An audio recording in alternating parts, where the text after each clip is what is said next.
Helena Public Schools leaders say the 2020-2021 school year was hardly a normal educational environment for their students, so they weren't surprised to see that reflected in the results of the statewide assessment. We put structures in place, an instructional framework that spoke to the hybrid learning environment for all grades so that teachers could try to cover as many essential standards as possible and get through as much curriculum as possible.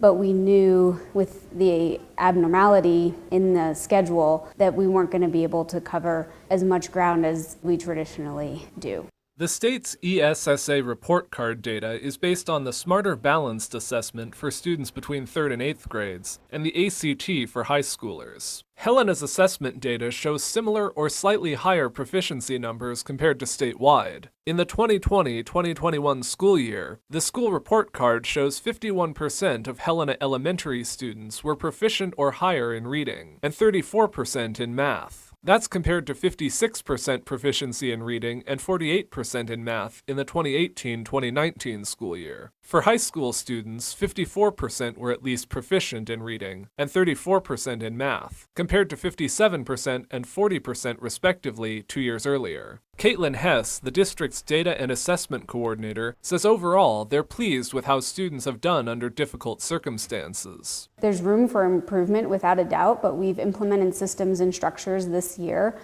that have us trying to fill those gaps and get students caught up at a quicker rate. Hess says the district does its own assessment several times a year, and those results have them optimistic they're getting back on their earlier track. Our winter benchmark scores placed us on par to where we were pre-pandemic, if not even above the national norms.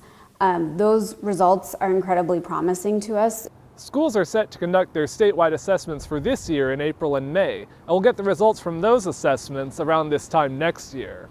In Helena, Jonathan Amberian, MTN News.